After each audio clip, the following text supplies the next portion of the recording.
Smart सिटीच्या अंतर्गत शहरात अनेकविध कामे होत आहेत, पण जी कामे झाली आहेत त्याचे योग्य ते नियोजन व्हायला हवे। स्मार्ट सिटी आणि कॉर्पोरेशन यांच्यामध्ये सुसंगती असली पाहिजे।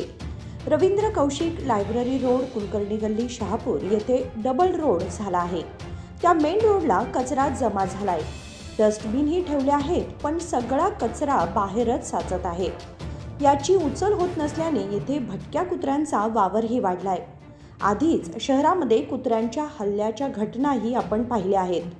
कचरा जर असा साचत राहिला तर नक्कीच पावसाळ्यामध्ये रोगराईचा प्रादुर्भाव वाढण्याची शक्यता आहे।